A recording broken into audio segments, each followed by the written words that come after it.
News Bangladesh, সংবাদ দিনের শেষে। জাতীয় সংবাদ।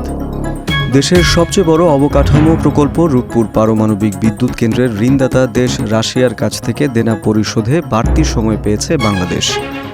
২০২৭ সালের মার্চ থেকে প্রকল্পের ঋণের আসল ও সুদ পরিশোধ শুরু করার কথা ছিল।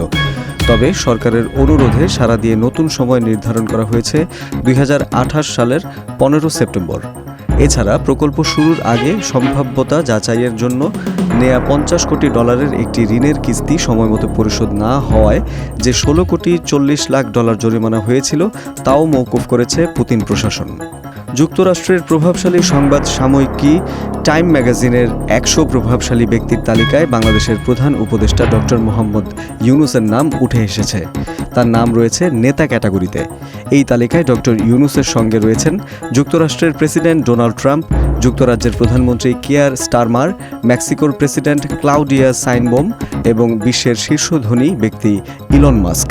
প্রভাবশালী ব্যক্তির তালিকায় স্থান পাওয়া ডক্টর ইউনূসকে নিয়ে টাইম ম্যাগাজিনকে যুক্তরাষ্ট্রের সাবেক ফার্স্ট লেডি ও প্রেসিডেন্ট পদপ্রার্থী হিলারি ক্লিন্টন বলেছেন, গত বছর ছাত্রদের নেতৃত্বে বাংলাদেশে অভ্যুত্থানে স্বৈরশাসক প্রধানমন্ত্রী ক্ষমতাচ্যুত হওয়ার পর একজন পরিচিত নেতা নোবেলজয়ী মোহাম্মদ ইউনূস গণতন্ত্রের পথে দেশের নেতৃত্ব দিতে এগিয়ে এসেছেন। পুলিশের স্পেশাল ব্রাঞ্চের পরিদর্শক মামুন ইমরান খান হত্যা মামলায় দুবাইয়ের পলাতক আলোচিত স্বর্ণ ব্যবসায়ী রবিউল ইসলাম ওরফে আরাব খান সহ ৮ আসামির যাবজ্জীবন কারাদণ্ড দিয়েছেন আদালত। আজ এই রায় ঘোষণা করেন ঢাকার অতিরিক্ত মহানগর দায়রা জজ জাকির হোসেন গালিবের আদালত। দণ্ডপ্রাপ্ত অন্যরা হলেন রবিউলের স্ত্রী সুরাইয়া আক্তার কেয়া, রহমতুল্লাহ, স্বপন সরকার, দিদার পাঠান, মিজান শেখ, আতিক হাসান, সরোয়ার হোসেন এবং ২ কিশোরী মেহেরুন্নেসা স্বর্ণ ওরফে আফরিন ওরফে আন্নাফি ও ফারিয়া বিনতে মিম ওরফে Maisha.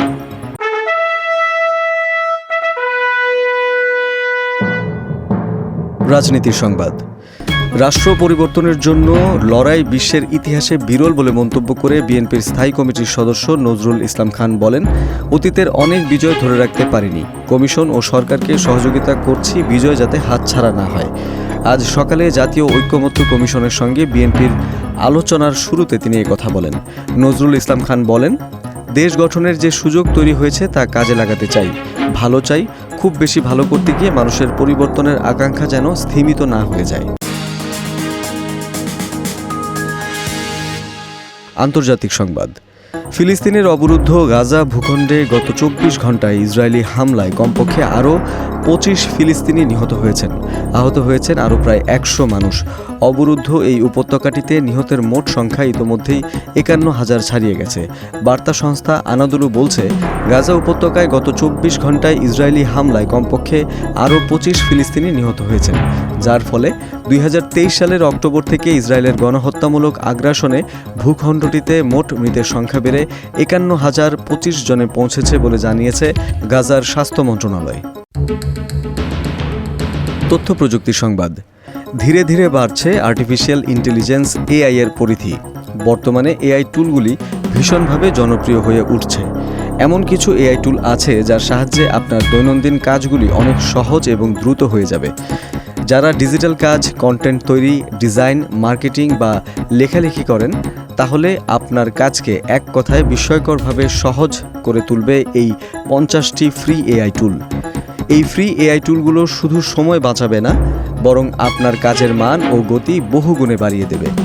Designer, content writer, marketer বা স্টুডেন্ট সবার জন্য এগুলো একবার না একবার কাজে লাগবেই। খেলার সংবাদ। আরও একটি পরাজয়ের গ্লানিকে সঙ্গী করে ছিটকে পড়তে হয়েছে চ্যাম্পিয়ন্স লিগ থেকে। কোচ কার্লো আনচেলত্তি এতে হতাশ হলেও মুষড়ে পড়তে চান না। আশা নিয়ে তাকিয়ে তিনি মৌসুমের অন্য ৩টি প্রতিযোগিতায়। কোপা দেল রে এবারের ফাইনালের আগে ঘরের মাঠে লা লিগায় আথলেতিক বিলবাওয়ের মুখোমুখি হবে রিয়াল। বুধবার নামবে তারা গেতাফের মাঠে। রিয়াল মাদ্রিদ সবচেয়ে বেশি গর্ব খুঁজে নেয় যে আসর থেকে, সেই চ্যাম্পিয়ন্স লিগে তাদের পথচলা এবার থেমে গেছে কোয়ার্টার ফাইনালেই। ১৫ বার চ্যাম্পিয়নদের শিরোপা ধরে রাখার আশা দুমড়ে মুচড়ে যায় আর্সেনালের দুর্দান্ত ফুটবলে। ২ লেগ মিলিয়ে ৫-১ গোলের অগ্রগামিতায় ইংলিশ ক্লাবটি পৌঁছে গেছে সেমিফাইনালে। সংস্কৃতি বিনোদন। ফাতিমার মাধ্যমে ছোট পর্দার গণ্ডি পেরিয়ে বড় পর্দায় পা রাখেন বাংলাদেশের অভিনেত্রী তাসনিয়া ফারিন। 2024 সালের 24 মে মুক্তির পর এই সিনেমা দর্শক সমালোচকদের প্রশংসা কুড়িয়েছে। গত 20 ফেব্রুয়ারি ওটিটি প্ল্যাটফর্ম বঙ্গতে এটি মুক্তি পাওয়ার কথা ছিল, কিন্তু হঠাৎ পিছিয়ে যায়।